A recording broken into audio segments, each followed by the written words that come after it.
Welcome to the Central Ideas podcast. This is Malis Unvik. I'm your host. Today I'm going to talk with Dr. Elizabeth Gold. She is an associate professor of psychology at Central Methodist University. She earned her Ph.D. in educational psychology from the University of Missouri, Columbia. Dr. Gold has taught at the college level throughout her career as a school psychologist in upstate New York, Southern Oregon, and Central Missouri. Dr. Gold, it's a pleasure to have you here. Thank you for having me, Marius. I think it was in the first class period I had with you that I heard you talk about what it means to get an education as opposed to just getting a degree. And that definitely caught my attention because I think there is a big difference there. And I want you to tell me, what does it mean to get an education today? Well, when we first talked about this in class, I talked about the fact that you can get a degree by putting in the minimum required effort. That will get you the piece of paper at the end of 4 years. That is entirely different than getting an education. An education requires reading and thinking and talking, and then reading more and rethinking and talking more and reformulating your ideas over a period of time. Education changes who you are. It changes the way you see the world. And if you put in the effort to get an education, you come out of your university experience a different person, an educated person, rather than just someone who has put in the requisite time and minimum effort to get a degree. Yeah. I see it in a similar way for sure. Because the degree, it's just the official paper. It's really like you can compare it to a good marriage and just a marriage.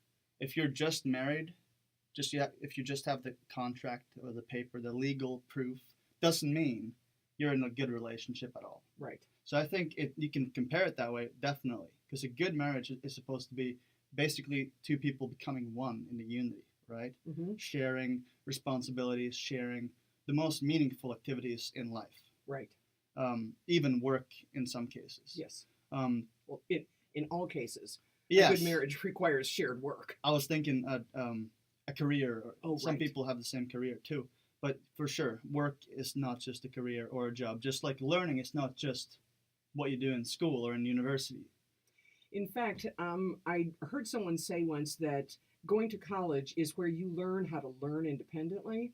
And I thought that is exactly what it is. Because when you're in school, your teachers teach you and you learn what they tell you. At university, you really learn to think for yourself and you learn how to learn independently. Because you're not spoon-fed material and you have to grapple with ideas and study independently, that you really do develop skills that will last you the rest of your life. I like to tell students, when you're 50 years old, there's not going to be anyone there telling you what it means to get a cancer diagnosis. You have to know how to go out and learn what it means. And that's what university does for you, is it will prepare you for finding the answers to the questions that matter to you in life. For sure. But I have not an objection, but I want to add something to that. I want to do something to that. Sure. I want to talk a little bit about what the meaning of a university actually is. You've outlined, delineated the functions of it to some degree, but I want to talk about what it means. So if we go back and look at the word origin or the etymology of the word university, we get different answers. But in general, it's supposed to be a congregation of scholars, but it also means something like in parallel to the universe, so the whole. Yes. And that's what learning is to some degree. It's grappling with the whole, Mm-hmm. trying to get a handle on reality, trying to reach into the depths of wisdom. Mm-hmm. And you need that in life. And to do that in a scholarly way. Exactly. And the thing is too that, as you said, university is supposed to prepare you in many ways to learn and teach you how to learn on your own. But for some people who never went to university, the same rules apply, I think, that learning is in itself valuable on its own. Apart from official institutions that are supposed to facilitate learning. Exactly. And a university is not the only place you can get an education. You can get an education entirely independent of any formal institution. because education is a process of learning and thinking and rethinking and reformulating, and that is not. It's not necessary that you go to a university to get that, or any formal institution. There are plenty of educated people who are self-educated. Yes. For example, we have Einstein. He was, at least, he dropped out earlier than he ought to have, technically speaking, if he wanted to get a full university education. And yet, he became probably the most known scientist throughout time, at least one of the most known scientists, and most accomplished one, too. Agreed. And other people like Thomas Jefferson, and you have those people like Plato, and of course they went to university. Some of them did at least, but the bulk of their learning happened on their own, reading, and also exploring and discussing with friends, discussing with strangers too. Yes. And clashing with other people so that they have to reevaluate their stance. And that's really important. If you are educated in an echo chamber that just reinforces the ideas that you came in with, that's not much of an education. A real education requires challenging ideas. It requires developing an appreciation for cognitive dissonance, or that feeling of things aren't quite right. I need to work this out because this isn't making sense exactly. And that's a good feeling. That's a positive kind of a dissonance that spurs you to grow. It spurs you to learn and solve the problem or grapple with the difficulty. And that's important. Oh, it is. It is. What you brought up now leads me technically to a discussion of safe spaces, because that's basically, in many ways, an echo chamber. It's become an echo chamber in many universities today. Some safe spaces have. Doesn't mean that they can't have other functions too, of course. Can you tell me what you mean by safe spaces? All right. Well, there's this idea in the universities today, and among Generation Z, people born after 95, that's been thriving for a while and dwelling in us. And it's that what doesn't kill us makes us weaker. This is something Jonathan Haidt brought up in his new book called The Coddling of the American Mind.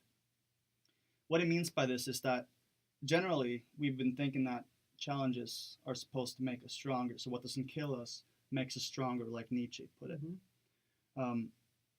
In a safe space in the universities, you're allowed to escape to some degree from opposing views. This institution, so to speak, or this idea, is more effective on the west and east coast of American universities. There have been some extreme cases at universities where speakers have been attacked. Of course, these are not everyday occurrences, but they're more prevalent than most people think. So my thing is here that if you do not allow opposing views in to your domain of ideas, then you will not be able to pick between good and good or good or bad. You'll just be stuck with what you always had. Right. You don't have any challenge to your pre-existing ideas. Right. And in order to, I listen sometimes to speakers or radio programs with which I really wholly disagree, because I want to know what that side is saying so that I can formulate an effective counter-argument. Because if you don't know what they're saying and then you can't effectively counter-argue. Yeah. And you create this echo chamber. So you don't interact with people who have views different than yours because you can't effectively counter-argue. And so you surround yourself only with people who reinforce your pre-existing ideas. And you may feel very smart within that little bubble, but unless you can deal with people with opposing views, you're going to be pretty isolated. Oh, I totally agree with you there. You can't even have the strongest arguments if you do not know the opposing view. True. You can't. If you're on one side of contention, you need if you want the best arguments, to look at the strongest arguments on the other side, Right. the very strongest ones. And if you do that, you might often change your view, actually. You might. And many people have. Right. Certainly.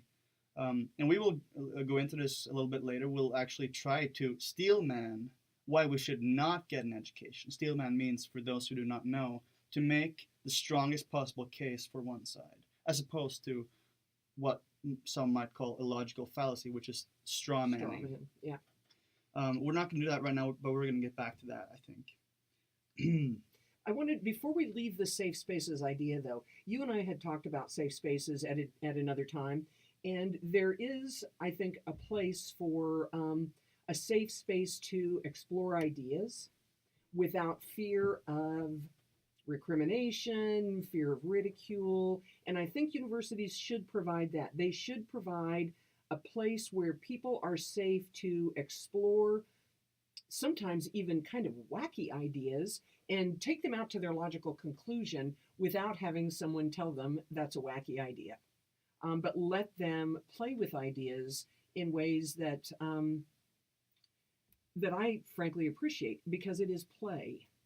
You know, to really noodle around ideas and kind of follow them to their logical conclusions without any idea or without any preconceived notion of that it's going to be rational or useful or anything like that. I agree that the university should be an arena for every kinds of ideas that we can even come up with. But I do not agree that they shouldn't be able to be opposed by other people.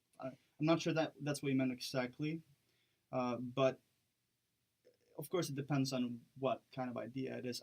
Right. If you could offer an example, that would be great. For example, following logical arguments, sometimes you can see, you know, if you are, I am not a formal logician, but if you're a formal logician, you can sometimes see that someone is building an argument that they're not going to be able to maintain. It's going to collapse because it's not a strong argument.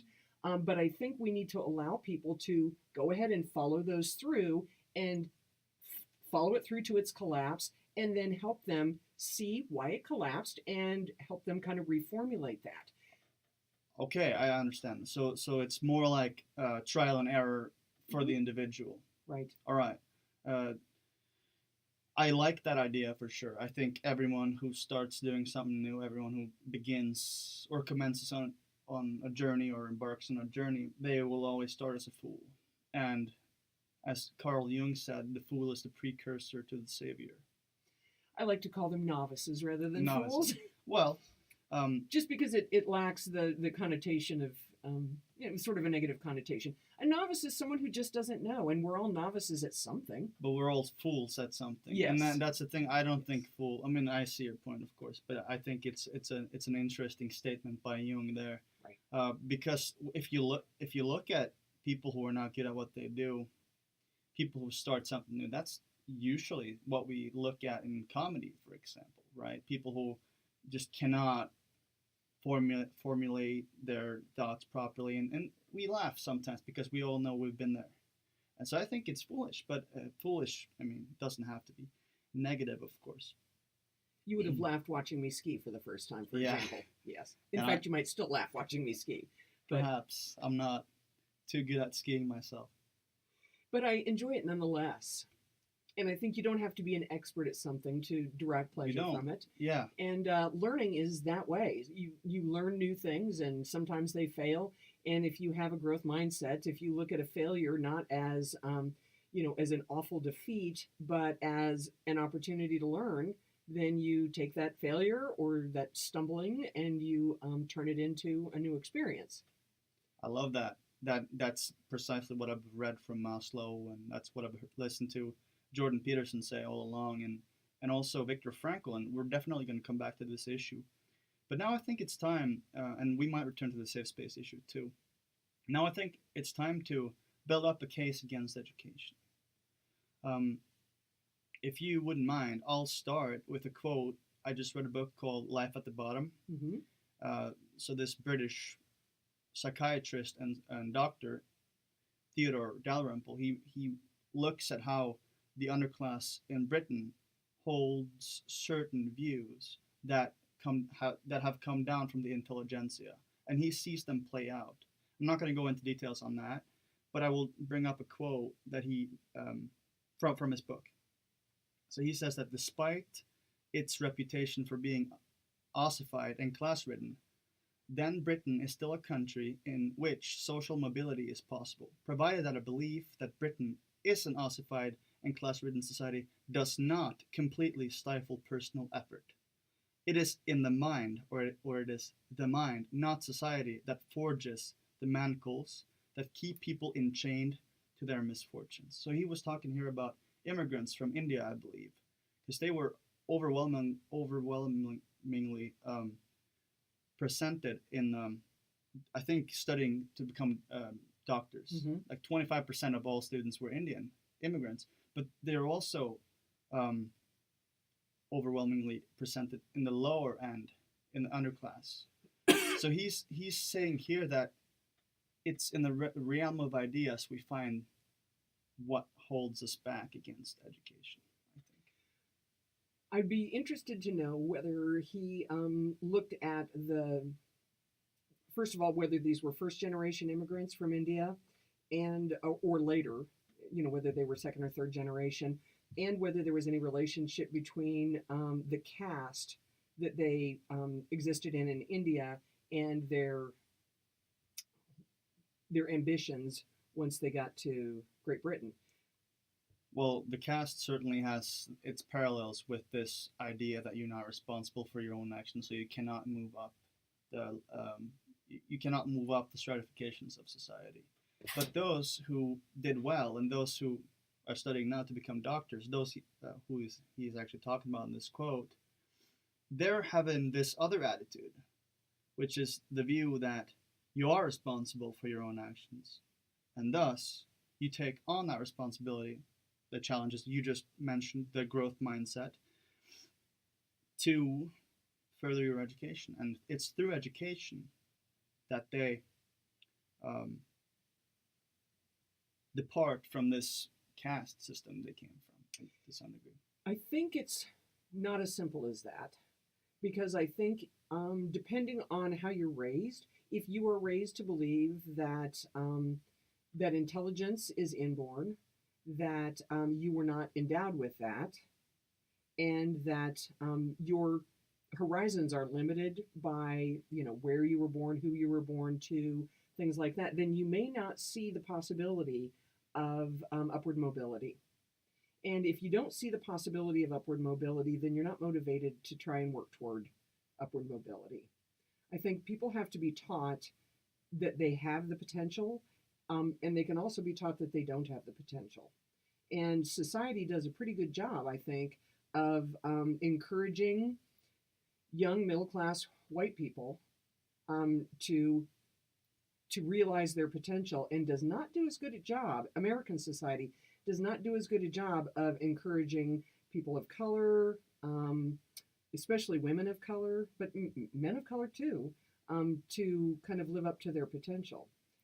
I think we put some hurdles in the way of people that make it much more difficult than just kind of saying, I'm going to take responsibility for my life. And while I'm not too sure that putting race in this question is too well, we could for leave, now, but I'll make leave race out and just say economics. I'll make a simple remark, and that is that the overwhelming majority of the underclass in Britain is white. So I think using that we could use economic argument, status. That's fine, but I do agree with what you said, that your upbringing is definitely important, considering the mindset of growth and believing that you have the potential to actually take on these responsibilities. But then we need to, as people, as an educator, you and for me, who I love to share the joys of learning with other people. It's on us actually to reach out to people, and that's partly what we're doing right here, to tell them what's beautiful about trying to get an education. And even though, for example, on the matter of intelligence, which I don't think we should discuss today, there is strong evidence that intelligence, you have an aptitude for that. You have a ceiling that you can reach. And just give me a second. And you cannot go above the limits of your nature, but you can't know. You can't know where that limit is before you reach out and try to find it. I think I would have to argue with you on the idea that you can't go above the limits of your nature, because I think that environment plays a very important role, and I know that early intervention with children can raise their IQ. So we can, if we provide stimulating activities to young children, we can increase their intelligence quotient, and that increase is pretty stable. It's not like we just increase it and then it drops back down again. So I think I do agree that there are some biological limits on intelligence, but I think those limits are not maybe quite as rigid as a lot of people would think. Well, if you could raise their IQ, then technically their aptitude hadn't been reached before. That's how I see it. I mean, I've listened to some stellar IQ researchers, and that's the case I've made every time, that there's some, like, they're pretty certain that you cannot go above your aptitude. This is people like Charles Murray, for example. But my point is merely that it's not up to you what IQ you have. It's up to you the attitude you take in life. It's up to you to decide that no matter my limits, I'm going to try to reach out to the peaks of all of my aptitudes, reach out to the ceiling, and actually fulfill what you have, what your own potential. And which does bring me to an interesting point that Maslow makes, is that being and becoming, they're two different things. You have the reality of the here and now, what you are. That's true. That's factually true. You can look at who you are today. That's real. But he also argues that becoming, the process of looking ahead, and your potential is definitely real as well. Perhaps it's more real. Because the mindset you have, and the attitude you have, and the imagination you have, and what you focus on, your attention, they determine who you will become. To a large degree, they do. Human imagination is like a laser beam. It's really strong, actually. But yeah, we need to focus on that, I think. I want to tell you a little story about a high school age girl that I did some testing on in my school psychology career. And when I tested high school age children, I always went over their test scores with them, and I had given her an IQ test.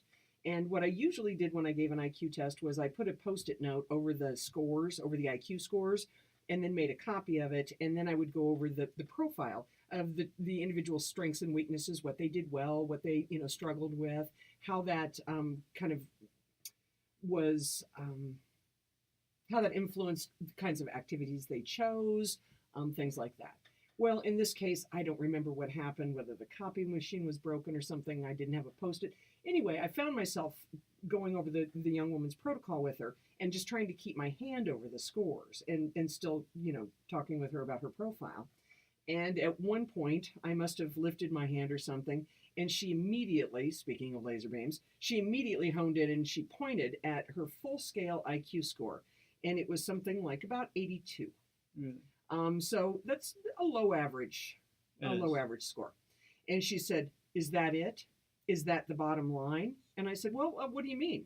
And she said, "Is that my IQ?" And I said, and I started to go into, well, IQ is just a composite score. It's made up of lots of different abilities. And she said, "Well, it doesn't really matter. It's my AQ that matters." And what did she mean by AQ? That's what I asked. I said, "What's your AQ?" And she said, "It's my ambition quotient, what I do with what I got." And I was just flabbergasted, because that is exactly correct. Now, a couple of years later, I was teaching at a community college in the evening. I was still working as a school psychologist, but I was teaching at the community college in the evening, and I had the door open. And we were getting toward the end of the class period, and this person kept walking back and forth in front of the door outside the classroom, and I assumed it was someone waiting for one of my students to come out. But it wasn't. It was that young woman. And she was at the community college getting an education to do something like childcare or something like that. Anyway, she came in and she was like, Mrs. Gold, look, I'm in college. She said, my AQ got me here. And I thought it really did. Yeah, She had the attitude, she had a growth mindset, but she also had something else going for her. She liked people and she worked hard. And that's a better predictor of success in life than an IQ is. I love that story. I really do. And I believe that it's all in the attitude. Not all in the attitude. It's not all in the attitude, but it's definitely big. And conscientiousness, which you brought up, in being industrious, hardworking, diligent, is the second greatest predictor for success, actually, after IQ. But they're almost as actually, great. IQ is a better predictor of failure than it is of success. It is, it's very difficult to have, especially in academic circles, it's difficult to do well academically if you have a low IQ. And so IQ predicts failure pretty well as far as academic success. IQ is not as good a predictor of academic success as it is of failure, because you can have a high IQ but still fail academically for a lot of different reasons, such as low motivation, all sorts of different things. So it's very difficult to do well academically with a low IQ, but it's pretty easy to do poorly academically even if you have a high IQ. So do you see what I'm saying about IQ is actually a better predictor of failure than it is of success? That's not what I've heard the literature says. But I see that if you're, for example, bored in school and you are much more able than your challenges ask for, if you're able to solve much more difficult math equations than you're given, then perhaps you're too bored, and perhaps you think you're too good, and you have this stupid mindset where you think, well, what does it matter? And that's definitely true, and a lot of philosophy has focused on this intellect thing as well. This idea of just because you are an intellectual or just because you're smart or clever doesn't mean you're a good person, for example. Right. But people can have IQ and not value education also. That's definitely correct. And you don't need like 130 IQ to be good in school or whatever. But it is definitely helpful to in higher level education for sure. And from what I have heard from, again, really good sources, is that IQ and conscientiousness are number 2 predictors for success in the workplace. That's what I've heard, at least. Right. Conscientiousness, I bet, is a better predictor than just IQ alone. Because you can have a high IQ and be very lackadaisical and not be successful. That's true for sure. So so I think probably being hardworking, actually, and being a nice person, getting along with people also is a pretty good predictor of success in the workplace. Because you can be smart as all get out and a hard worker, but if you can't get along with people, you can have a hard time holding a job. Yes, it of course depends a little bit on what job you're in and what you mean by getting along with people. For example, being disagreeable predicts success as well. Being able to say no and being assertive definitely predicts success. But I want to take us back. Actually, we have to go back to this maybe next time. If you want to come on again, we can discuss more in depth what it means to become successful and what predictors that actually. We would have to define success. we would, Yeah. and that's a problem actually, because there are a lot of ways, and we're going to get into this with meaning later too. What it means to have a meaningful life doesn't necessarily mean material success for sure. I want to try to build up a case against education. Okay. We were going to do this, but we digressed. But that's fine.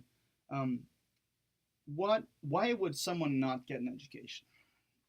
Well, are there any good reasons in your view?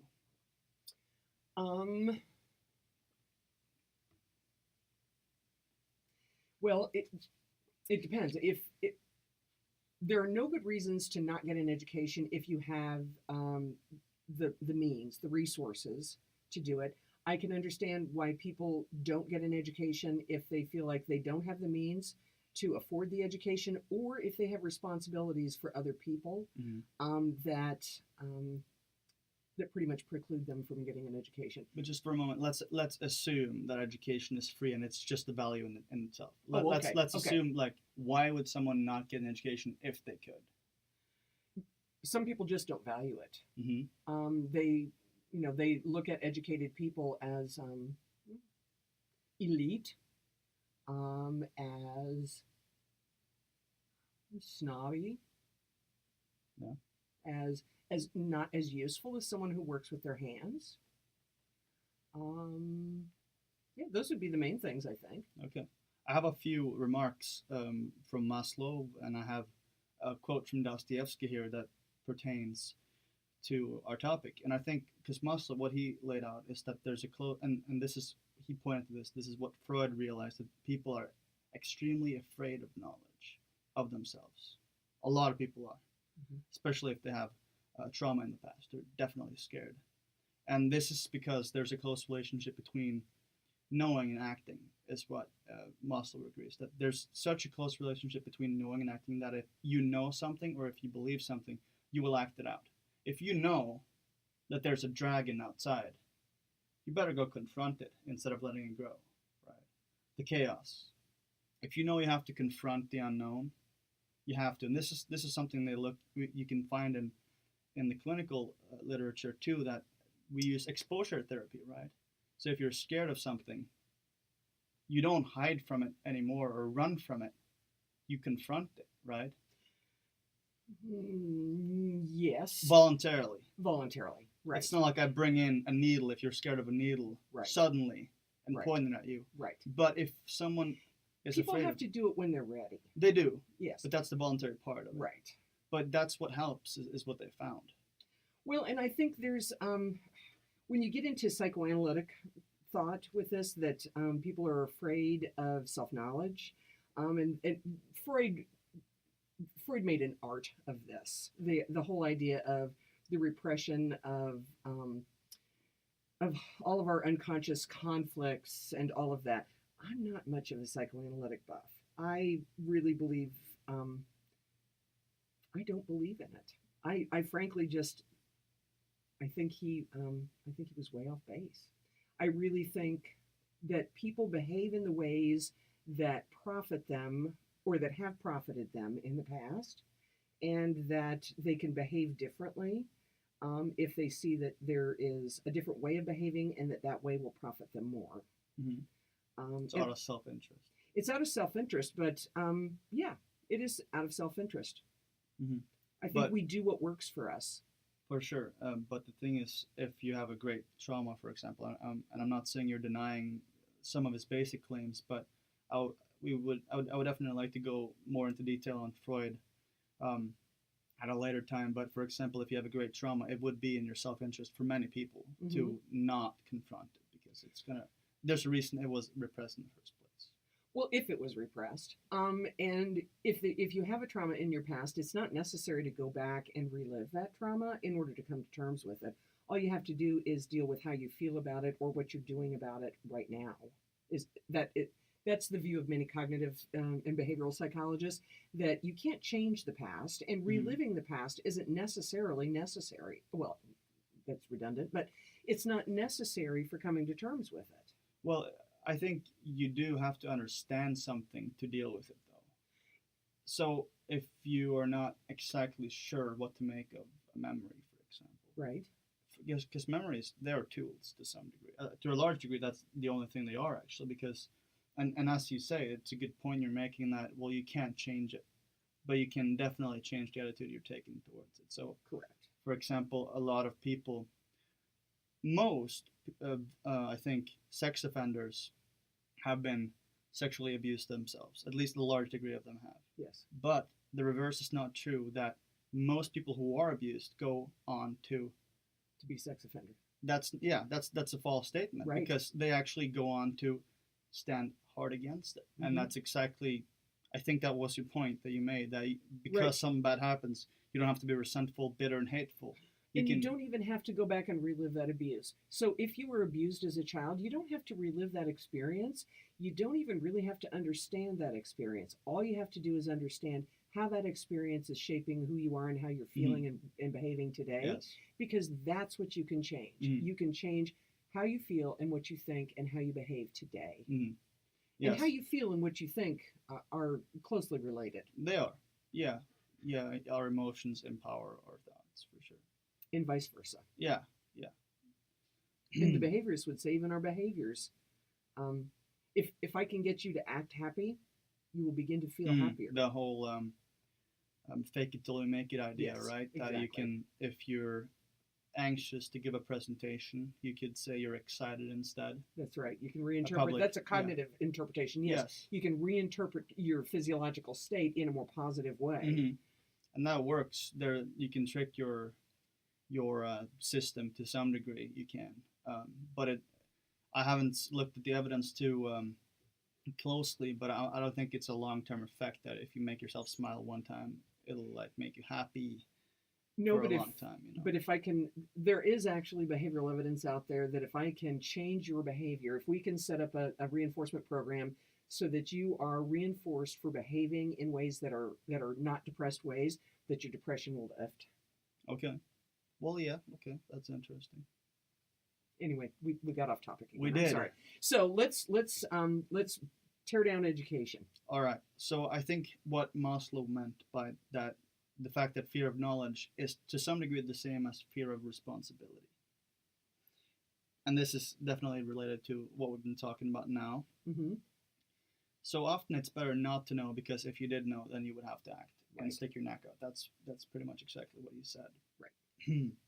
And I want to try to link it with Dostoevsky's idea of what it means to have a freedom of conscience. The thing is, if you do not have responsibilities, you let your conscience be free to some degree, because humans are supposed to have responsibilities. We have throughout time, we have every day strong responsibilities that we have to take care of. And as you grow up and as you become an adult, you just get more and more responsibility. So what Dostoevsky said is that there's nothing more seductive for man than his freedom of conscience, but nothing is cause of greater suffering. That's what he said. And I think that's really interesting, because it does capture the fact that having this lack of responsibility, just not dealing with your problems, is really tempting. Not getting an education, not putting in an effort, is tempting. Watching Netflix, playing video games, they're both really tempting, especially for when it comes to video games. Usually you see boys and young men playing video games. Of course, there are women too, but those are definitely strong drives of pleasure. You want just to feel good. You want to be happy. But what he's saying, on the other hand, is that nothing is cause of greater suffering than having freedom of conscience, because it's going to come back to you. It's going to, one day, that little thing you ignored, let's say it's a bill that you had to pay that's been laying in your window. Well, that's not going to go away, right? And getting an education or becoming wise, that's also not going to go away if you postpone it or if you procrastinate. It's always going to be there, and it's always going to call for you to some degree. You have to know. You have to be able to deal with certain issues and most issues actually they face. I think that's a strong argument that it's hard getting an education. It's not easy. It's difficult work. It is. It is. Getting an education really is difficult work, and it doesn't end when you leave university. Oh, yeah. It continues, and it's for the rest of your life. It's difficult work, but it can also be very joyful work. It can, and that's the whole attitude issue. If you make it into a voluntary challenge, which is in keeping with this exposing yourself to something voluntarily, again, as opposed to letting something attack you involuntarily. Like you're letting it, you know it's going to happen, but you're not like taking a stance. You're just letting it happen to you. And you're, instead of making your homework into something on which you can grow, or a platform from which you can jump into the unknown, you instead become resentful and bitter because this damn homework again. So much homework, so much work. Well, if you make it into a challenge and make your attitude so that you take it on as such Mm-hmm. instead of as a problem or as a negative thing, Mm-hmm. you turn the negative into something positive. And that's ideal. That's ideal. We would love for that to happen for everyone. I think there are limits to that. We, I think, talked the other day about needing the safety to take risks. Um, that you can't afford to take risks if the cost of taking that risk is too great. So diving into the unknown is all well and good as long as you've got a solid self-concept, as long as you're not risking, your own livelihood, your own safety, the safety of anyone else, um, and or even just your self-esteem. So taking that leap, if you are not a very strong student, you're less likely to take a big risk academically than you would if you were a strong student and felt confident in your academic abilities.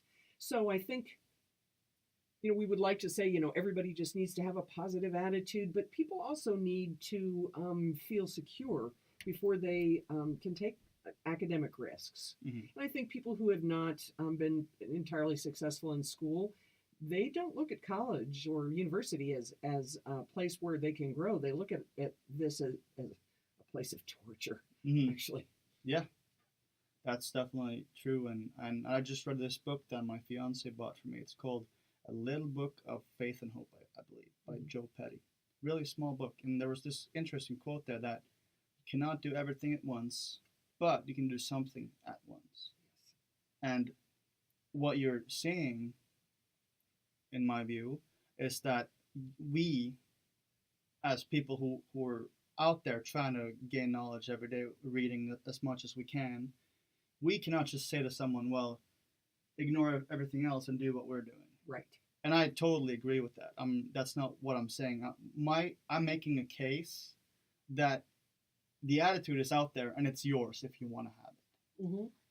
But it's not something you can just get right away. You have to work towards it, like everything else in life. It's a responsibility of its own. It is a responsibility of its own. Yes, to take control of your own life is a responsibility. Mm-hmm. It is, and everyone has to do that eventually. Yeah, or die bitter and angry. Exactly. And what you said, with the chaos idea, I definitely agree. You have to have one foot in order and one in chaos. Right.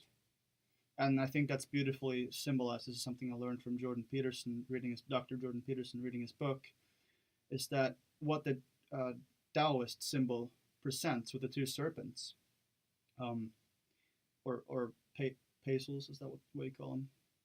Anyways, what it represents is the way in between order and chaos.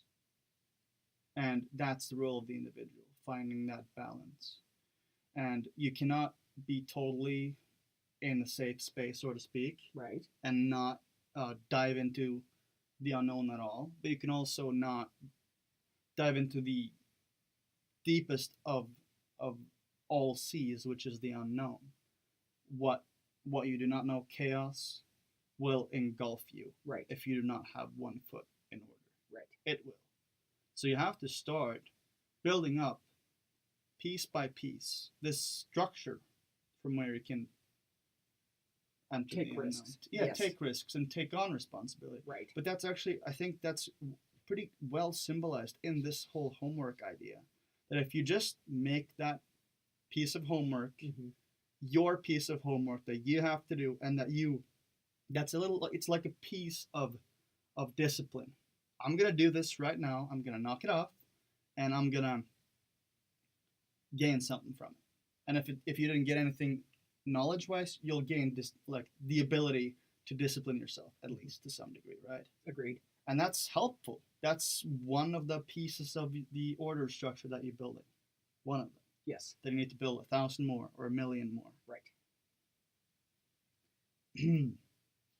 I think we're moving kind of away from attacking education. Of course, personally and definitely I would think you would agree is that education is much better than not getting an education in general.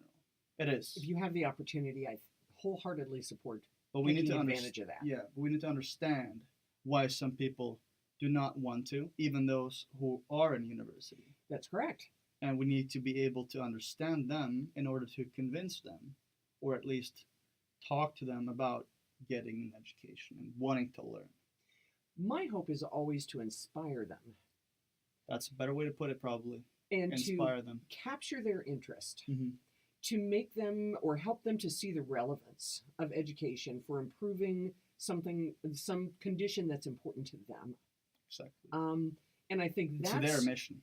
right. Yeah, it's not our mission. What they're doing, it's Right. But It's up to them. if I can help identify what their mission is and help them see how education can facilitate their accomplishing their goal, then I think I can bring them on board. yeah, that's your mission, right? Yeah, that is my mission. Yeah, helping other people see the meaning of it. Right. And I believe that's my mission as well. And for example, I'll give you an example of this actually that I often think, and I really don't talk to people about this, but I often think of just buying my friends a book every now and then. Like, just, he needs to read this book because I know he would like it and I know he would learn a lot from that book. So I've told some of my friends to buy certain books, and a few of them have, and they're just becoming really interested in reading, and it's just so beautiful. Like, there's nothing bad about that, right? In the world, nothing bad. Nothing bad. Just good. And when they start reading one book or two books or three books or whatever, they'll keep doing it if they like it. Hmm. And that's, then my role is done, and I'll talk to them about the books and see if what they liked, and maybe help them understand something that I understood, and I learned something from them too, right? It's just I great. think that discussing the books is important as well, and discussing them broadly, not just with the people who, like the person who recommended the book to you, because you were saying, reading books and getting ideas and learning is just all good. And I was thinking of, negative examples. So, like, there are people who have very nationalistic ideas that get online and read authors that have very nationalistic ideas, and it helps to polarize them. I see. And because they don't discuss those ideas with other people except for the people in their echo chamber, they become more and more and more extreme in their views. And so I think reading and learning is good, and discussing all of that reading and learning broadly, not just within a small group, is also important. Because if you want to read that stuff, I think that's fine, but then bring those ideas out so that they can be challenged. Yeah, be intellectually honest enough to Right. let your ideas or what you read be challenged by others as well. And I have no objections to that at all. The only thing I would comment on is that every good thing has a possibility to be turned into something. Or at least every action that can be good can also be Too extreme. Yeah, it can also go to the reverse extreme and become bad. Right. But generally, the act of taking your time and disciplining yourself to read a pretty complicated book is a good thing on its own. It is. And of course, this issue of polarization is always going to be there. Right. And definitely one factor that's been kindling this even more is the internet and social media. People are just in echo chambers all the time today. And yeah. We've been talking a little bit about safe spaces already. And what Maslow mentioned is that, and he definitely is all about having to be safe before before acquiring things like self-actualization and the love of knowledge and the love of beauty and other transcendental values. But I think personally, and tell me what you think about this, that how many years, 13, 14 years you've been in school before college, is the safety you have to enter college. It should be at least the safety that you need, the material safety that you need to be able to go out there and get an education. And plus, I'll add another thing, which is definitely important in my view, that a lot of people today, it seems like they don't realize how lucky they are. The lights are always on. That's, I mean, throughout time, most people have not had electricity going all the time. You get 3 meals a day at school for a fairly reasonable price. Everything's fixed for you. If you mess up something in your dorm room, someone's going to come and fix it within a week. At least for the most part, they will. Right. We have almost everything we need here, and this is a learning environment, and all we have to do is understand that that's a good thing and take the responsibility for your privilege and my privilege, Mm-hmm. instead of feeling guilty about it, because we're so lucky that we have this opportunity. And Incredibly lucky. we are, and no one is gonna. Actually, let me take a step back. Everyone wants you to make use of your opportunities. That's right. That's why we're paying for it. That's why we're funding it through taxation. That's why, because they're praying for us to just get out there and learn, get an education, and not just a degree. Right. And learning is not just reading books, of course. Right. It isn't. But the principle of understanding that we're so lucky that we have this opportunity. I think that's the safety we have. Honestly, that's the safe space. That's already there. And then some people have other problems too, of course. Right. That are not easy to solve. Right. Right. And this can be a safe space. I mean, a safe, like a safe area from which to launch into the unknown, to the intellectual unknown, The to platform, right, the platform. There you go. But it's not as safe for some as it is for others. If you are on an academic scholarship that is dependent on your athletic ability, and you are injured, then it's not your education is not guaranteed. Mm-hmm. People who have some sort of family problem, like one of their parents loses their employment, they may not be secure in their education, Yes. in the possibility of continuing their education. That is true in America, for sure. That is true in America. Because it's our education is not free, so not everybody can afford it. And so being here, it really is a privilege. And I have to tell you, it's one of the things I like best about working at Central Methodist is that somewhere around half of our students are first generation college students. And so they are coming from families that are not usually college educated. That's part of our students anyway. Mm-hmm. And they feel no sense of entitlement. And I love that. They appreciate it. They appreciate this, and they recognize the opportunity. Mm-hmm. They recognize the privilege, and they are just the nicest group of students I've ever worked with. And I've worked with a lot of students in 3 different states, and this is the nicest group of students that I've ever worked with. Mostly because of this.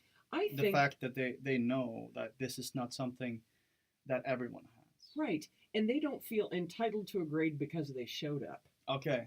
That's another thing too. That's great that people think, well, I actually have to make an effort. Right.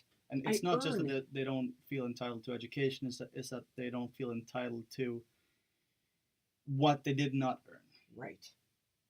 Well, that's great, I think.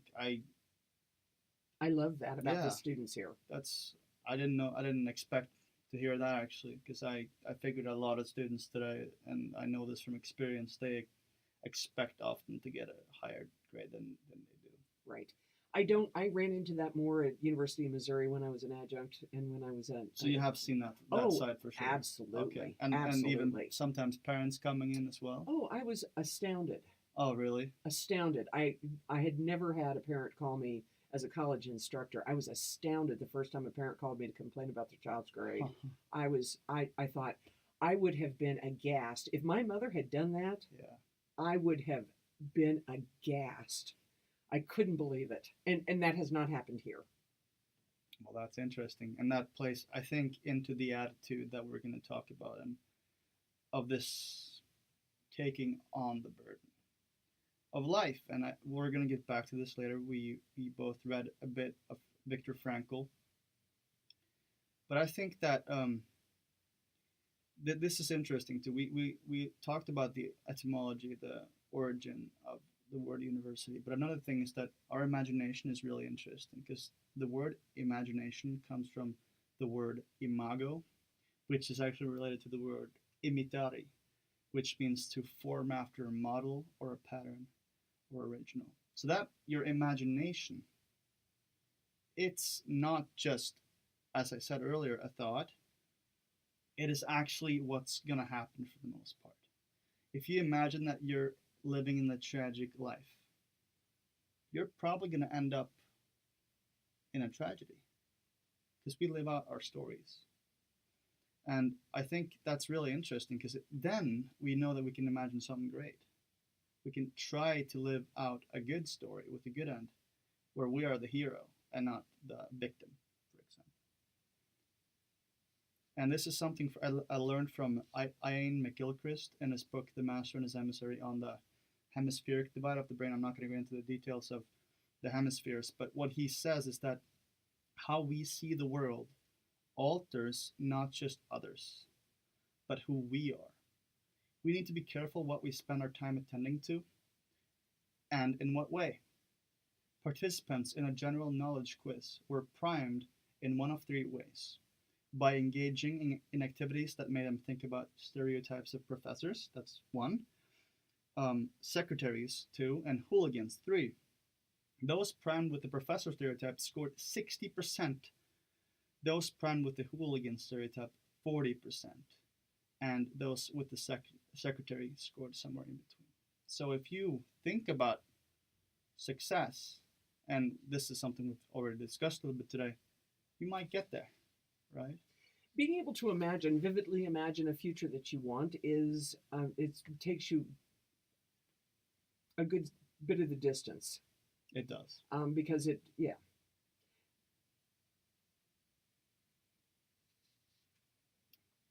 I was going to lay out my arithmetic argument, if you don't mind. No, go ahead. I think that I already talked a little bit about the difference between being and becoming. I think that this is an important idea to know here, that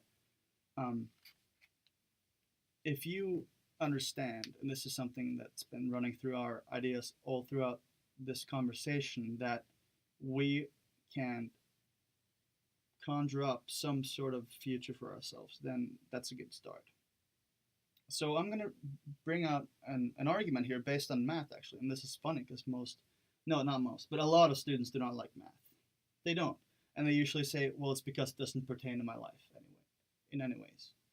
And hey, that might be true. But if that's what we came into school to do, learn about things that just pertain to us, we wouldn't learn that much. We really wouldn't, because you don't enter school with that much complexity, really. So I often ask my friends, if they read 1 hour a day, how many days in a year, 24-hour days, would that be? How many do you think? 365 divided by 24. Exactly. Well, it's 15 whole days of reading. Mm-hmm. And then we ask ourselves, well, what does that mean? How many books is that? So I found this video on YouTube by this guy, Jim Quick. He's like an extreme learner. An expert on extreme learning. He says that the average book is 64,000 words. This is, I think, a statistic he found on Amazon or something. And he also knows that the average speed of reading per person is around 200 words a minute. So he finds out that one book takes you approximately 320 minutes to read. And then we ask ourselves, well, how many minutes a day for a week is that? That's 45 minutes a day, and then that's one book a week. And then we'll scale it. Well, that's 52 books a year. That's 208 books in 4 years. And how much smarter will you be if you read 208 books? A lot. A lot. And you know this because you've definitely read more than 100 books. Or probably more than 1,000 too, maybe. Anyways, I mean...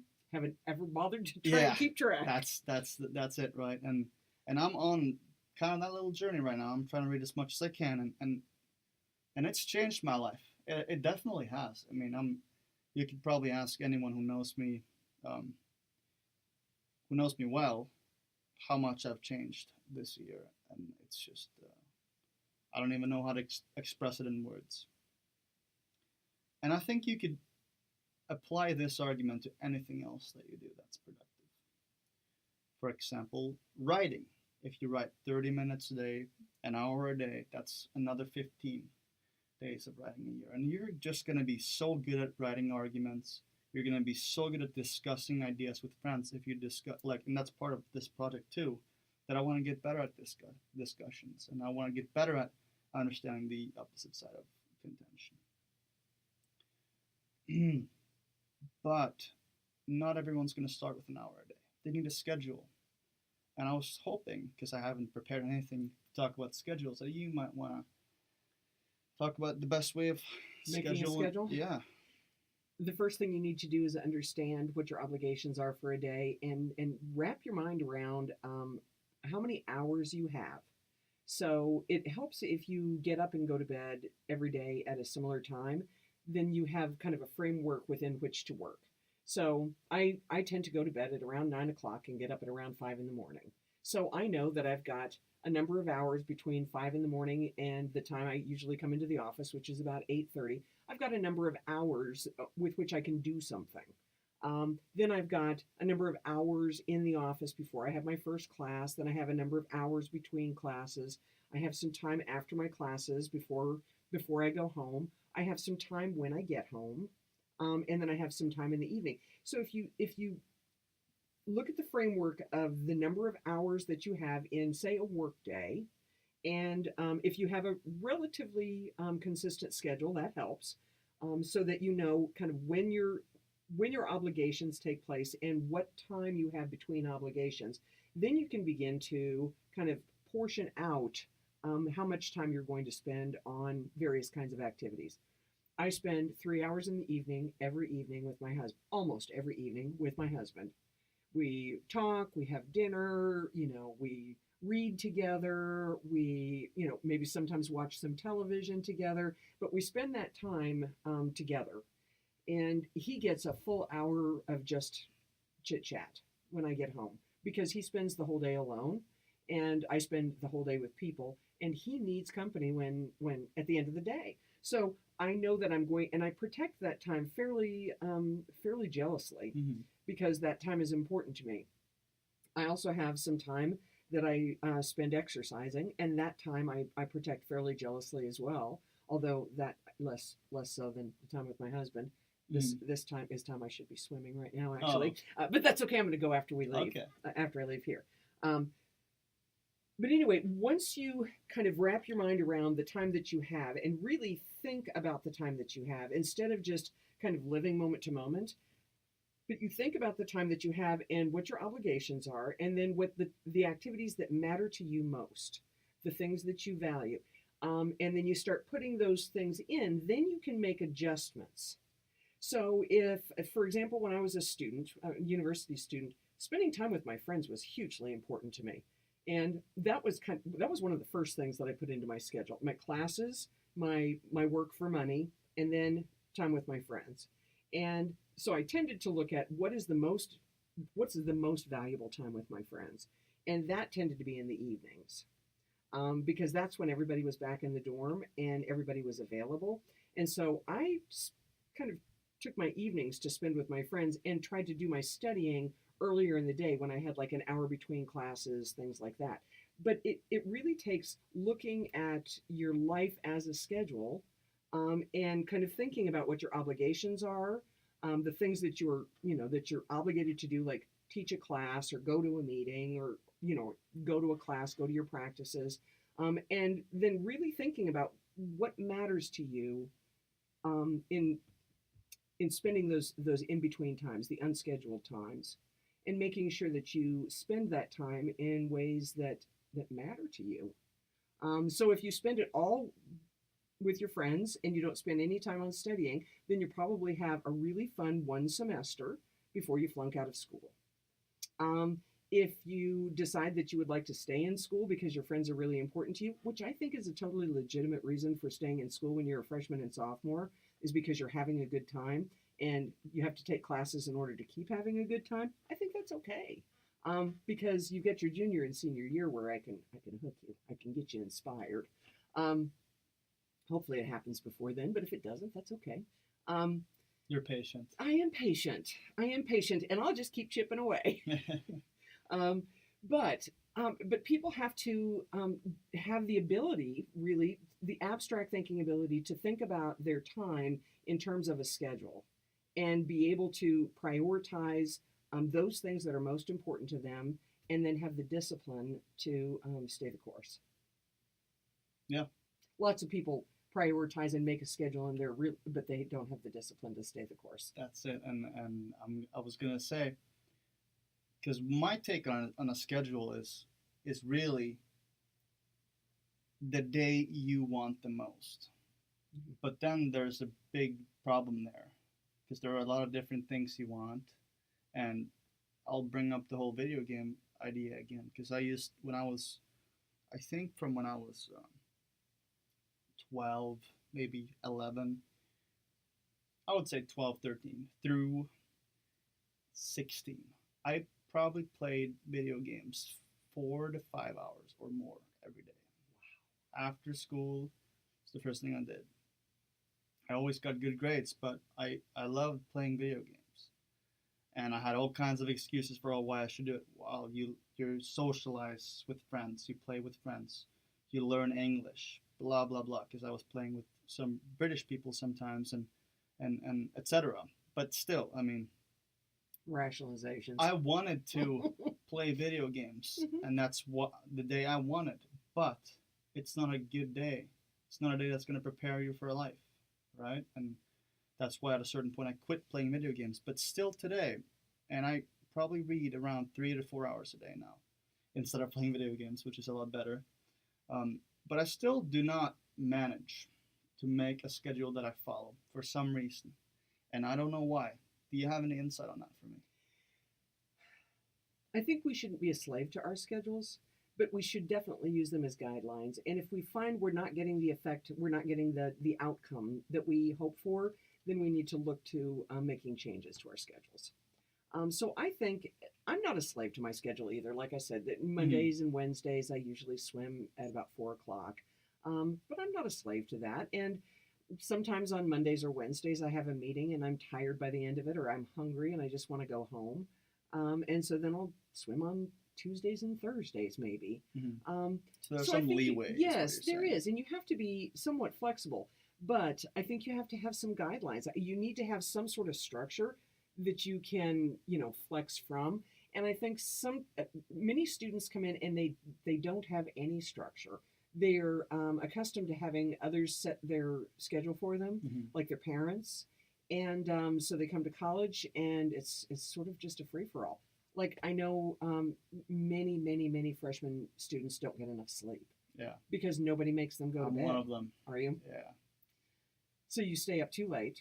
Yeah, I stay up too late, and I mean, I guess that's one of my problems too, that I sleep in, and it's not like that. It's not like I don't know what to do. Right. It's that I, in the moment, feel, at least one part of me feels that if I can just finish this book tonight, for example, or if I can just finish up this homework now, I don't have to think about it when I go to bed at night. It's, again, a lie, because I know the best thing for me to do is get up at the same time every day. So that's how we structure our days, right? So that's one of my problems, at least. But the reality is that students live the way they live, and I'm not expecting students to go to bed at 9 o'clock and get up at 5 o'clock. I didn't do that when I was a student. If I had an exam the next day and I hadn't prepared adequately, I stayed up way later than I should have. In fact, I was kind of famous for all-nighters and walking around in a daze the next day, and that's part of life, and you learn from that. And I think there were some positive things that came out of that. That time alone in the middle of the night is kind of special time when everyone else is sleeping and you have the world to yourself. Maybe that's why I'm doing it. Yeah. There's some end there that I need to reach before. And I think that's okay as long as you're getting the outcome that you hope for. So I think, the bottom line is you have to be aware of what you're hoping to get, what you're hoping to accomplish. And if you're not getting accomplished what you hope to get accomplished, like you're not making the grades you hope to make, you're not, doing the work you hope to do, then you have to look at, knuckling down in self-discipline. Mm-hmm. Okay, but let's try to apply this to my arithmetic argument, because Okay. I think we can make a good job of that actually. So when I brought up that argument, that's literally just to make listeners and myself, because sometimes I have to convince myself again over and over again that it is worthwhile to pick up that book every day, Mm-hmm. or write every day. But I think you need to read to be able to write. Correct. If you're gonna write with complex sentence structure and everything, you need to see what other people do, and you also need wisdom to write anything that's comprehensive and that's deep. So if I'm a student now that comes to you, and I ask you, well, I mean, I want to start reading every day, but every time I try, I sit on my phone instead and get distracted. What would you tell me? I would say find something to read that really interests you. So pick something that you're drawn to, not something that you're forcing yourself to read, but something that you're really interested in. And then maybe find a time to read, set a time to read. Every day, for example. Every the day, same time, maybe. right, the same time, and in a place that you don't do other things. So, like I tell students, it's not a great idea to do your homework in your bed, Mm-hmm. because beds are often associated with sleeping. They are. And so, yeah, you do your homework on your bed and pretty soon you're asleep on your book. Mm-hmm. Or you do your homework in your bed and pretty soon you can't sleep because now your bed has become associated with work.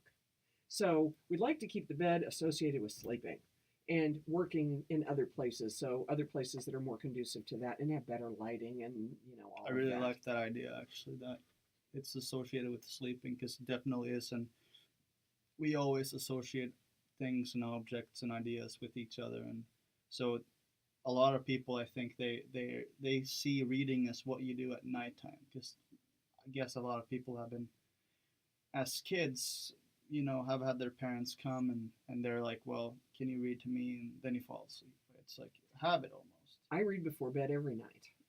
I But do too. I don't try to do my best reading then. I read novels before bed. Okay. So when So I'm you doing discriminate yes, the pleasure reading. yeah, I was gonna say the wheat from the chaff, but both are wheat in different ways. Right. Yeah. Because pleasure reading is important as well. It is. But reading reading that requires thinking, I do that during the day. Like deep contemplation. You don't want Right. to sit there and I you don't- get this idea that you have to follow. Because sometimes I just encounter this extremely, sometimes terrifying idea, and I can't just go to bed after that, right? So that's a good point, that you have to pick the right time of the day, and you have to probably try and fail a little bit and see what works the best for you. But also, I think an important part of this doing what you want to do is that you have to start with the highest amount that you're willing to do. So let's say I haven't read a book in 5 years, let's say, and I'm telling you I'm struggling getting started with it. Then you would probably tell me something like, well, start reading 20 minutes a day and see where that takes you. Then you can add like 5 minutes a week, and suddenly you're up in that time 45 minutes that I mentioned earlier, that Quick was talking about. And I think that might be a good way to do it, right? Like start incrementally, and then you can have an exponential rise after a while if you're liking what you're doing. I am a behaviorist at heart, and that's what we would do. We would say, let's see how long you can do it now. Let's get a baseline measure, and then we'll increase from the baseline. Mm-hmm. Yeah, and one good thing there, since you mentioned behaviorism, could be to reward yourself when you do what you're supposed to I would never have gotten through my dissertation without Werther's original caramel candies. do. See, so When that's when I lacked motivation to work, I put a bowl of Werther's original candies next to my computer, and I could only I love caramel. I could only eat those candies when I had a document open and I was actively working on it. I couldn't just open the document and have a candy. I had to be actually actively working. exciting. Then and so that would get me started working. It would help me initiate the behavior, and then the behavior would maintain itself. But I needed help getting it initiated. And so rewarding yourself, I'm a big believer in rewarding yourself, and using natural rewards. Hmm. So I would also, when I was in school, I would reward myself for, like I didn't really love my statistics classes, and I had a lot of them. And so I would work on statistics homework for a number of hours, and then I would reward myself with something like watching a dumb television show after I had finished my statistics homework. And so Mhm.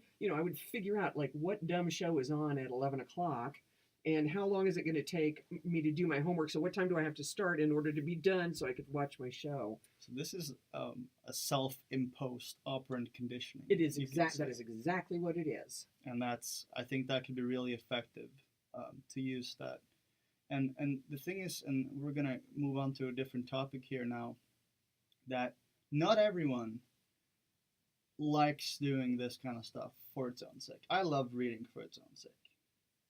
It's difficult, it's challenging, but I prefer taking on some responsibility every day over wasting my time, because that's the reality. A lot of students, like I mentioned with myself earlier, video game playing, Mhm. waste like at least 3 or 4 hours every day, I would say, maybe more, and they even admit to it. And I've heard about some studies where even students admit to wasting 5 hours a day. So but for the purpose of argument, of this argument, or for the sake of this argument, let's make it 5. Well, then that means you can always take some of that time you waste and plug into your schedule something that will fill that time that's worthwhile.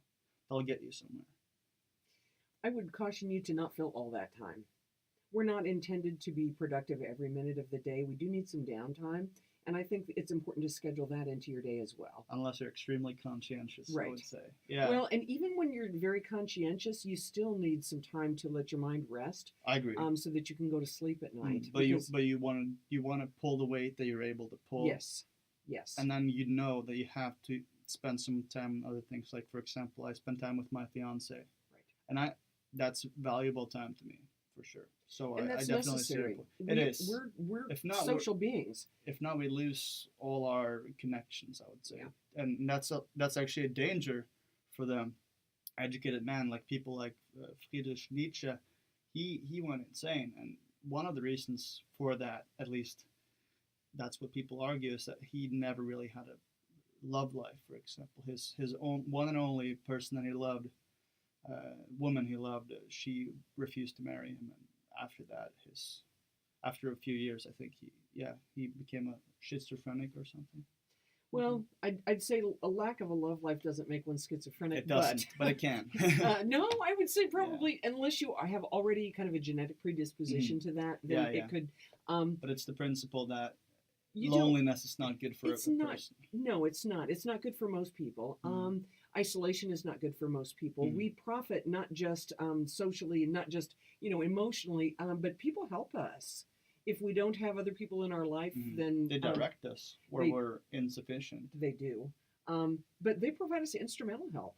If my car breaks down, I need somebody that I can call. Which is the purpose of society, Right. right? Necessity.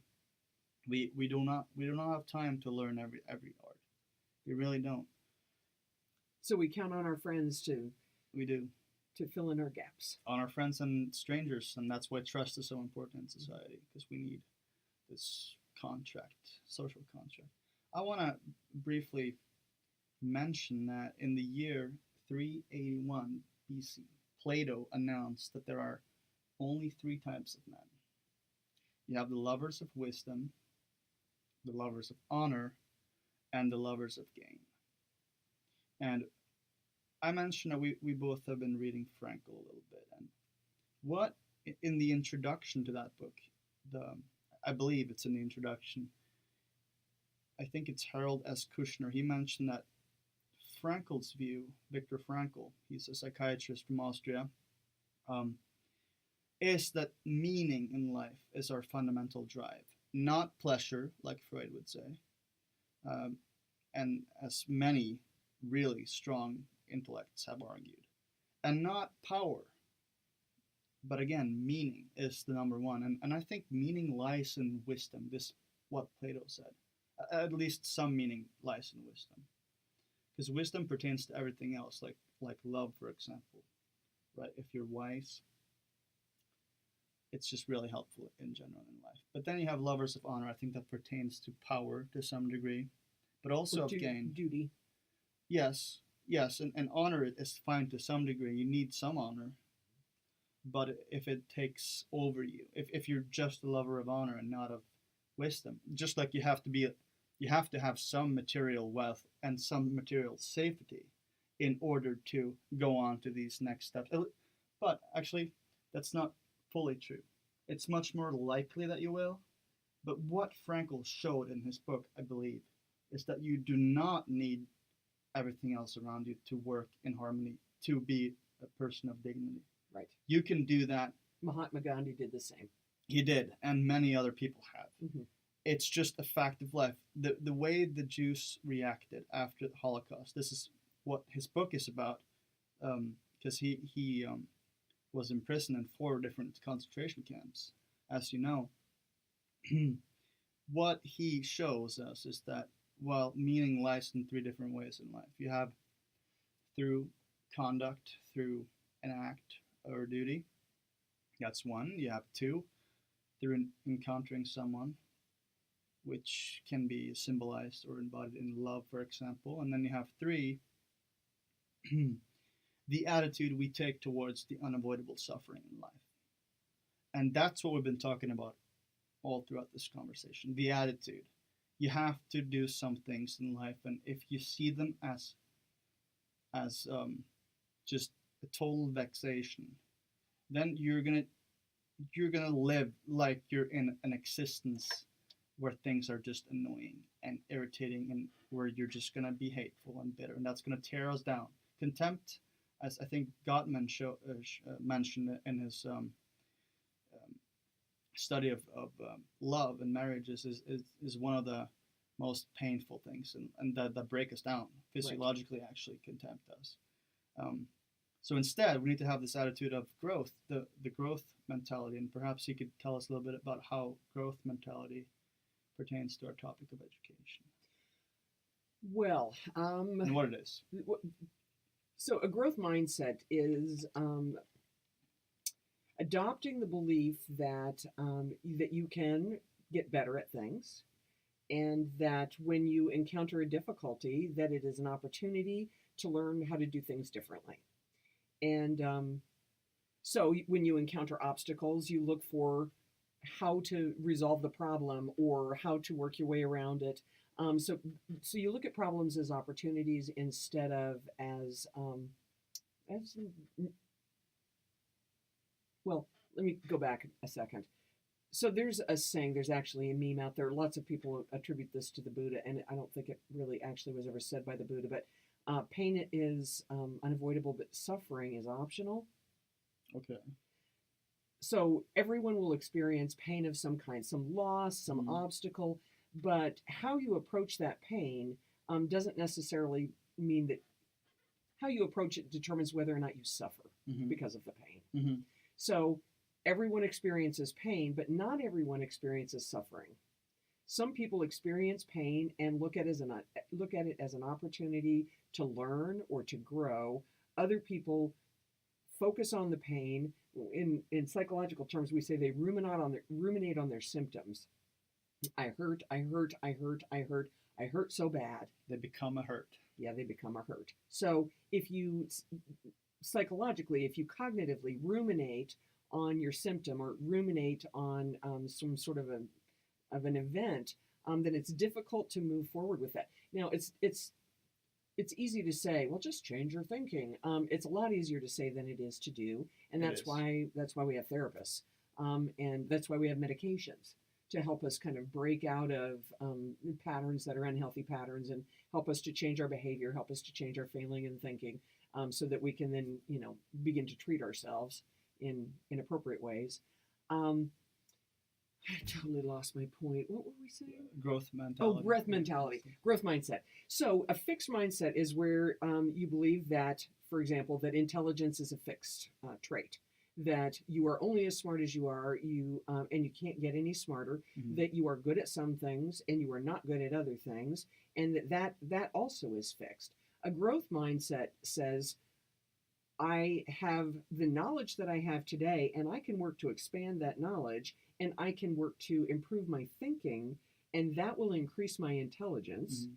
And I may be good at some things now, but I wasn't always good at those things. I got good at them, and so I can get good at the other things as well. Mhm.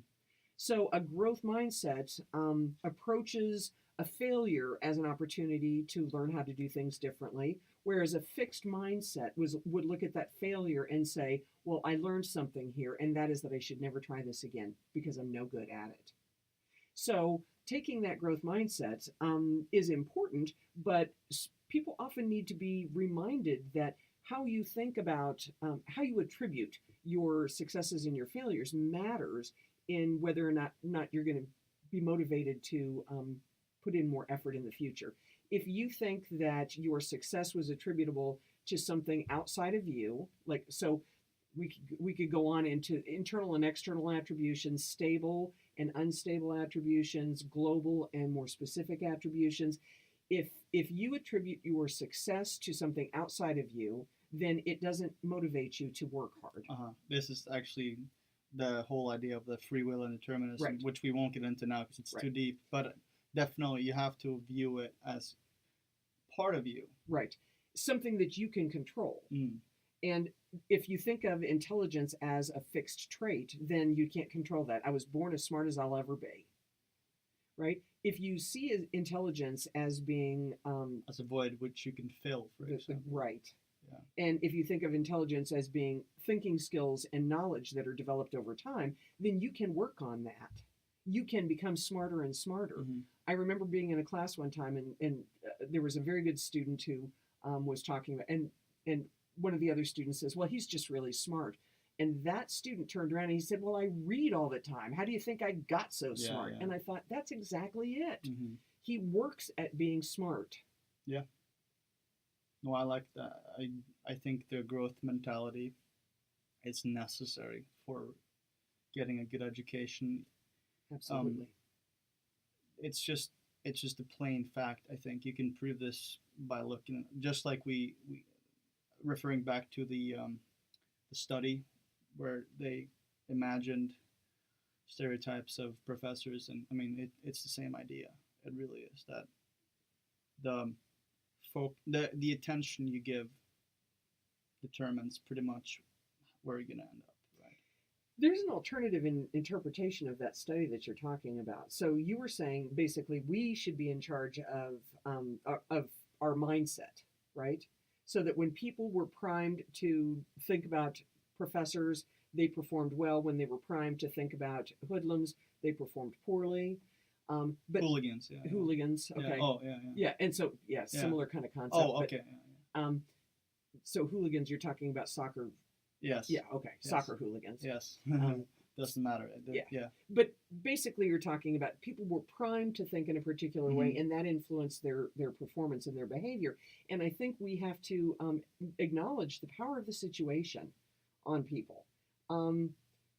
We are influenced by all sorts of things, not just by what's going on in our own heads. Mhm. And so I think we do a disservice to ourselves and to others if we attribute everything to internal states rather than attributing behavior to external causes at times. I think you can explain many behaviors by looking at externalities, yes. But in the final analysis, a behavior is always conducted by the individual. And that's the lesson I think we learn in Frankel's book, that what many of his fellow Jewish people ended up being just like the Nazis.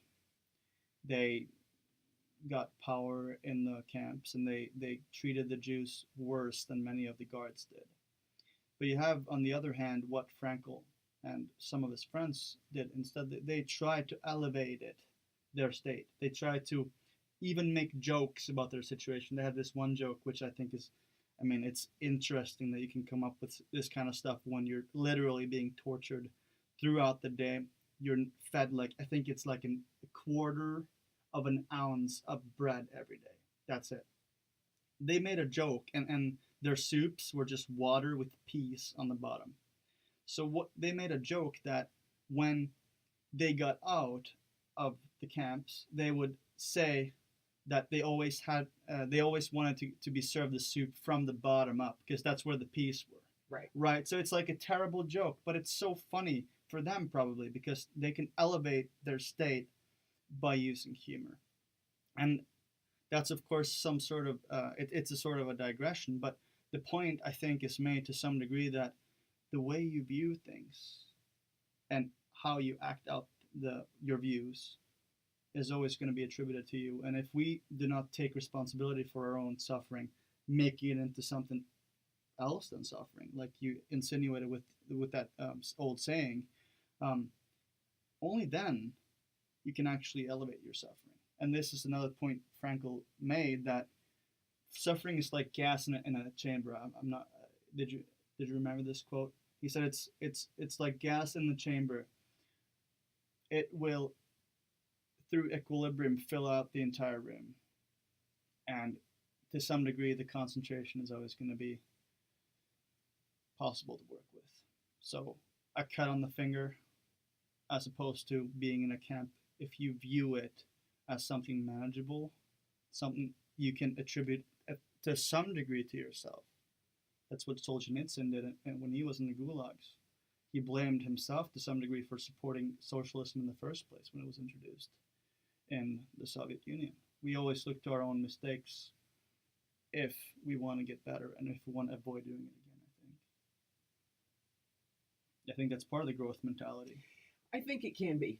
I think it certainly can be. We certainly do need to take responsibility for our own behavior, but I think it's also not helpful to take responsible for things that you honestly had no control over. Okay.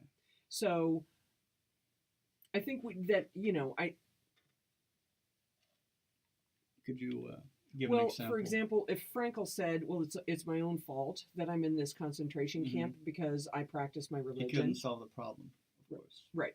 Yes, I agree with that. Right. So it was not he was there not through any fault of his own, that really, honestly, bad things were being done to him. Mm-hmm. Now, how he responded to those bad things was that he said, I have to find a focus, I have to find meaning, and I have to stay focused on that meaning so that I live to be the man that I want to be, and so that I live to do the things that I want to do. So he stayed future focused instead of focused on the here and now, focused on today. And that was one of the things he talked about in his book, was the drive to survive and how people gave up their humanity in order to remain alive. And he really focused on not doing that. He was intently focused on not doing that. That was part of his entire logotherapy. Yes. Yeah, his entire therapeutic method. But Frankel he's an existentialist, and other people have different views. And I think you seem to be leaning toward existentialism yourself. I am. Yeah, there are a lot of really profound statements made by existentialists that I really think are true. But yes, yeah. So when you study psychology, like when you take an intro to counseling class, you'll learn lots of different theories and lots of different approaches. And if you choose to go into practice, you'll deal with people who have different sets of beliefs than you do, and who may not have an existential bent. They may be more behaviorally oriented, or they may be more cognitively oriented. And so you'll need to, be able to follow them Be where they are. flexible. Yeah. Yeah, no, And follow them where they are. sure. Go to where they are and help them work within the framework that they're working in. This is exactly what Rogers talks about, right? Yes. Being able to like listen properly, so that you can embody their feelings, the person you're listening to, and understand what they're all about. Because you cannot really wear their shoes, Right. if you do not have the right size. Yep. And you have to really listen. You have to go where they are Mm-hmm. and non-judgmentally. Oh yeah, sure. Yeah. But of course, you have to. This is something Dalrymple, who I mentioned earlier, the psychiatrist, mentions that sometimes you have to be the policeman and the counselor at the same time, because you really have to tell people if they're doing something super destructive to themselves, Mm-hmm. that they have to quit it. And you have to tell it in a way that's constructive, of course. But if someone keeps, this is something he mentions, a lot of the women he treated in the honor class, they kept going back to violent mates. They said, well, but I love him, but I love him. Then they left him. Then they start dating a new person who's just like him, Mm-hmm. and she knows it. And then when he asks her, well, couldn't you, like, at least, couldn't you see that this was going to happen again? And she's like, well, no. And then he asks them, well, could I have known if I would have seen him or talked to him for a while? And then said yes. And then they point out why he could see it. So they know the reasons. They just don't admit to knowing them. So a lot of people, they write their own suffering because they want to live in a tragedy. I think a lot of people do. I think some people do want to live in a tragedy. I think other people don't know different. Well, maybe they haven't experienced something different, but I think most people in the world, if not all, have a conscience that will tell them this is wrong to some degree at some point. But of course, many people are ignorant of the other side of things, and this is something we've also been talking about a lot today. And that is true, but it's like when you go to therapy, and you have to be able to of course, I mean, you have to want help to get help, right? But I see your point for sure, and there's no doubt that a lot of people are in terrible situations, but I think it never works to be resentful and bitter and hateful. It doesn't work. It makes things worse. Acting like what you do matters and what we take responsibility for matters gets us ahead of where we were, even though you have millions of reasons to be hateful and bitter. Right. Millions. I think sometimes anger can motivate people to make things different. Well, yes. Anger can be good in some ways. You have to be able to. This is an idea too that Jung has been talking about, integrating your shadow. You have to be able to say no. For example, if someone is pushing you to do something you don't want to do. Mm-hmm. I agree with that. Of course, there's always a place for assertiveness, and you have to be able to become angry if your family's threatened, for example, right? You have to be able to defend yourself. And this is something Plato touched on too. He was talking about how the human soul can be seen as a man, a lion, and a hydra, or many-headed monster. Mm-hmm. And he says that you cannot just get rid of the hydra. You cannot just suppress it. You have to integrate the hydra, and the lion represents your honor and your, I suppose, your Strength. it's actually, I really found a parallel right away to Freud's theory of the iceberg, the id, Mm-hmm. and the ego, which is the man, the id is the monster, and then superego would be the lion. Mm-hmm. I'm not sure how far that idea would take me, but I think it's interesting to at least touch on these issues, that we have to integrate our shadows. We have to be able to say no and use our anger. But in general, we need to take responsibility for where we are. Right. I agree there. And yes, everyone, all adults. Mm-hmm. And a lot of people, even, they refuse to take responsibility for the negative things that they do, but they definitely want to hear what they did well, Mm-hmm. which is a fun paradox, I think. I mean, that's the peak of freedom of conscience, I think. I have a last topic I want to touch with you here today, and that's how do we make others see the value of education? We live it. We use knowledge to make the world a better place. By example. By example. And when we can inspire others to learn things that are important to them, to learn ways to make their lives better and the lives of the people they care about better, I think we can instill value of education in that way as well. I definitely agree with you. We have to embody the value, and I believe education and wisdom is the highest of all values. I think so. That's of course not my view. It's the view of Socrates, and it's the view of Plato, and it's the view of most scholars. I was gonna say those exact words. Most scholars and yeah. And most artists. And artists, yes. And there's actually a very close relationship between beauty and good and such. That's something Maslow definitely touched on in his book Towards the Psychology of Being. He mentions how if you have this growth mindset, the self-actualization, you will see that beauty, love, and truth, they're the same almost, right? So people who love truth, they gotta love wisdom. People who love beauty, they gotta love truth. And they make their truth. They show their truth. They do. We create, to some degree, our own. That's something we've been talking about a lot today, too. Our own attitudes and identities. Well, Marius, this has been fun. Thank you for inviting me. I appreciate it. It's truly been a pleasure, and we have to do this again. Talk about something else, probably something more related to directly. You know what? It would be interesting to talk about attribution theory. Okay. Well, we'll definitely look into that, and thank you so much again. Okay. Thank you.